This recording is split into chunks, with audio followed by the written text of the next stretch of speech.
Today we're going to talk about a book called I'll Be Seeing You, which is a memoir about a kid, an adult child, someone say in my age, maybe a little older, I'm 40, dealing with her parents as they age, as they deal with Alzheimer's, as they deal with just everything, giving up their home, stuff like that. Before we do that, I'm going to talk about a few ways to support the channel. Number one is become a patron, patreon.com/CurtisMcHale. Number two is take one of my courses on Skillshare. You can find the links below. You might be most interested in the one on getting started with Zettelkasten, which talks about how I take notes on books. Buckle up. Let's look at I'll Be Seeing You.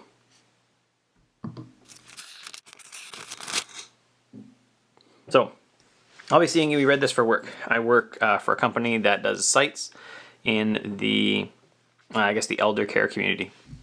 And this was one of the books that we picked in our book club. So it's a memoir by Elizabeth Berg about her parents and their aging process, really.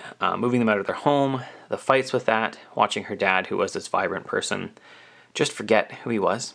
And watching her mom have to deal with that, right? Having to be around for her dad all the time, and the extra burden that is on her mom. Because her dad is very upset if mom is gone for more than 3 minutes. Like if she's up in the bathroom even, he might be sitting outside the door just waiting for her.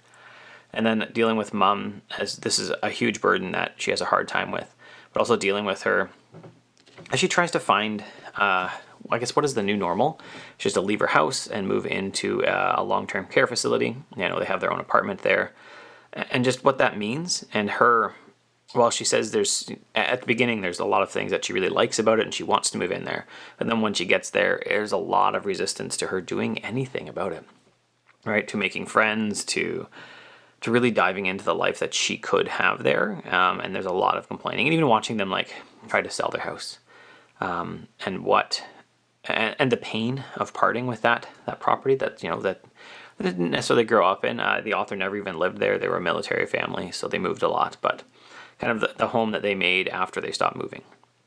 And that was painful. It was a really good book. I'm not sure that I'll read it again, but it was a really, really good book in that, just to understand and to see what's happening. I mean, we see that with both my grandparents, all four of my grandparents passed on. Two passed on long before I was around, and two passed on in the last number of years. But even thinking about my wife's grandmother on one side, who went through a lot of the forgetfulness, took the fuses out of her stove eventually, had to go through her cabinets because she'd go out and fill them every week, and she wouldn't eat half the food, and so the family would basically buy the extra canned foods off of her because what are they going to do? What's she going to do with 50 cans of soup? And the forgetfulness there, I know was painful to my wife because she'd see my wife and be like, "Oh, look, and little Cindy," which is my wife, Cynthia actually, but Grandma can call her Cindy still. Was trying to show pictures of her as a kid, or thinking my daughter Eden was little Cindy and that my wife was Pat, her mother. And it's just tough. And one of the big things I took out of this is to have really good long discussions with my children when I get to losing my mind, losing my memory, stuff like that, about what I really want. And that while I'm of sound mind, I'm telling you what I want, and I know I may fight about this later, but this is what I want. And how can I relieve the burden from them of having to make these painful decisions and then fight with me about it? Because that's just tough. Just tough. So I'll Be Seeing You, Elizabeth Berg. If that sounds like a good memoir to you about aging process, I think it's a really good one. Just like I said, I'm just not sure I will read it again, so I will probably take it back to the Bookman, my local bookshop, drop it off for credit. But it was really good. I did enjoy it. I'm just not sure it's something I will go back to again. If you liked the video, thumbs up below. If you loved it, subscribe, hit the bell. YouTube will let you know something happened. Other ways to support the channel are to become a patron, patreon.com/CurtisMcHale, or to take one of my courses on Skillshare. You can find all of them if you go to curtismchale.ca/Skillshare. It'll take you there to sign up. I get a little bit of money for that. Thank you.